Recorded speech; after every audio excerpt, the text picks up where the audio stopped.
Boxing King Media, powered by BYD and the Riyadh season. Eddie Hearn, we're out here in downtown LA. You made it safely to the hotel? Yeah, I did. Actually had a few days off last week. It was nice. Missed the boxing. And I say unfortunately, I just think that boxing is life for all of us in the industry. And it doesn't matter how much you try and detach yourself from it. You just find yourself gravitating to it all the time. So when I was away and we didn't have a show, I'm watching other shows. You know, I'm watching the Olympics or getting ready, seeing what's happening in the Olympics, reading stuff all the time. It's like an obsession, really. But I feel like if you really want to be in the game and be at the top of any game, you've got to be obsessive with it. And I love it, and I can't keep away. And that's why I love Saturday coming up in LA. You know, and I love what's happening in boxing at the moment. I think it's a great time for everybody. Business is booming. I think the sport is booming. Opportunities for fighters is greater than ever. And I think this week is going to blow a lot of people's minds in America, particularly because I think the UK are a bit more on the pulse with what's happening with Riyadh season. And I think not just the show on Saturday night, but all the activity this week is going to make people just go, what the hell is going on here? It's pretty wild. Well, we've seen you mention that quite a bit, but just before we start on that, what have you been up to? Because I know you said you had a few days off. What's Eddie Hearn been doing on his days off in America? Yeah, well, not really in America. I went to the Caribbean with a family, had the kids over there, and spending a bit of time, as you know, travelling around. It's not easy. So it was nice. It's difficult because for me, sort of 3-4 days is actually all right. And then I'm ready to go again. So anything longer than that, which it was, you start getting a little bit itchy. Do you know what I mean? Because again, I think it's important to rest, but also this is the stuff that makes me feel alive. So sort of resting, but also on the phone, in board meetings, making fights. It seems that this one got a property over there, and every time I'm there, I seem to make a Canelo Alvarez fight. And this time I did. But it wasn't us promoting Canelo Alvarez, it was as an opponent, but it's still sweet. Do you know what I mean? So that was a lot of time spent on that last week as well, obviously, with Canelo against Berlanga. Yeah, we're going to come on to that. That's one of my last things to speak to you on. We'll start off with Crawford, Madrimov. Yourself, Frank, everyone's been saying all week Madrimov's going to shock the world and he's going to knock him out. But one of the big things that glares out to me is 40-0 versus 10-0.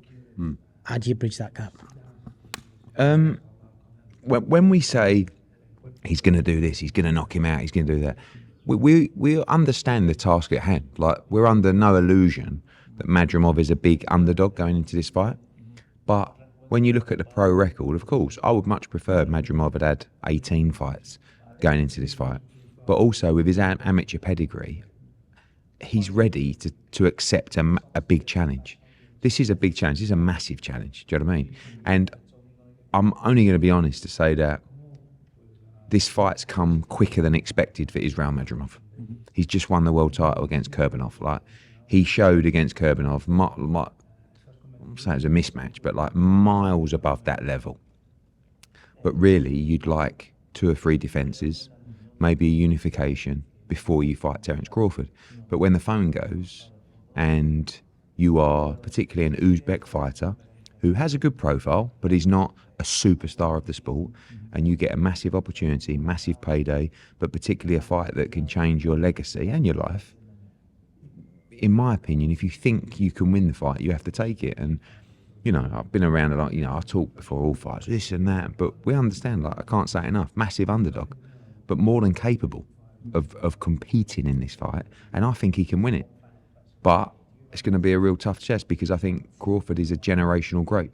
I think a lot of these great fighters, it's only when they retire and you look back at them and you start to really appreciate them. Guys like Leonard and, even Hagler and Duran, when you're in the era, you're all saying they're a quality fighter, but it's actually only when that era goes a decade or so past, you start looking back and go, what a fighter he was, And I think you're going to do that about Terence Crawford, so we should enjoy that. I'm getting into him, bantering him with a little bit, and Was that genuine beef? Nah. He looked like he was on edge. He did, Nah, he's. I bring the personality out in Terence Crawford. I really do. Like, I respect him hugely, and I would never slag a fighter off anyway, because I think like what they do is quite exceptional, especially Terence Crawford. But sometimes when Israel is quite quiet, do you know what I mean? I want to just poke the bear a little bit, you know. And I think that when you get Crawford's personality out, I think he has a huge personality. I think he's really funny, and you know I'm able to get that out of him. So my job this week is just to poke him a little bit. Do you know what I mean? Now listen, whether that can put him on edge or unsettle him, it's not really the agenda. But if it does, fucking great.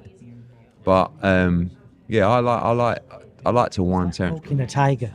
Yeah, yeah. Don't want to get bit. No, but you know, I don't think anything I say is gonna, you know, change what happens on Saturday night. But I think it's good in the build-up. You know, people got to understand this is really a big game. It's a big act. It's a big play.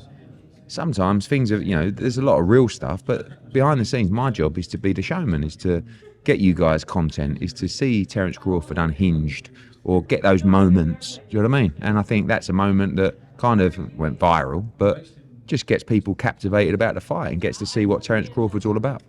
Indeed it does, and he has captured the public's imagination. And on the undercard, the fact that sticks out is Andy Ruiz, Geral Miller. Based on Andy's inactivity, and obviously he's self-proclaimed that he's not been living the lifestyle, but he's obviously back on it now. Geral Miller looks like he's lost loads of weight from the pictures I've seen. How much of a close fight is that? I think the two heavyweight fights are really intriguing. This one first. Basically what's happened with Andy Ruiz is he's made a ton of money, right? And it's probably changed him. And that's not his fault, by the way, and I think that's just a natural thing to happen.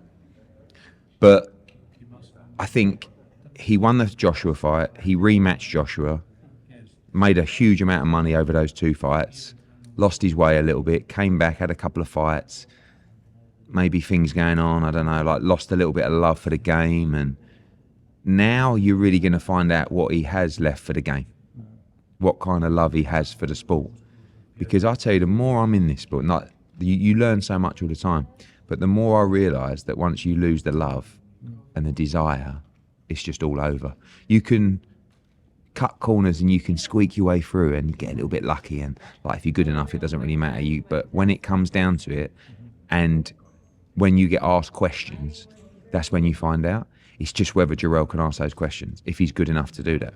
If he is, and if Geral's pretty ballsy, do you know what I mean? If he's fit enough, and if he can get into the fight, I think he's got a great chance. He may just not be good enough. Like Andy's a very good fighter, and he may just be too good for him. But if Geral can bring him into that fight, do you honestly believe that when it gets really tough, Andy's going to have the desire to fight through that spell? And that brings us on to Jared Anderson against Martin Bakole, which is one of my favourite fights of the night. You know, I don't have any, obviously we're doing this show for Riyadh season, but I don't have any skin in the game in that fight, or in Ruiz against Miller.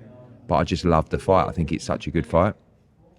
I think it's like I said to Turkey last night, I think it's a really weird bit of matchmaking. You know, you've got probably one of the biggest prospects in US boxing in Jared Anderson fighting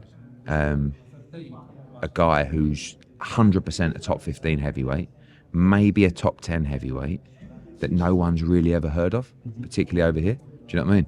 So it could be just a terrible, terrible piece of matchmaking. Or if he comes through it, fair enough, he's the real deal, Jared Anderson. And I went to see him spar in Florida a couple of 10 days ago.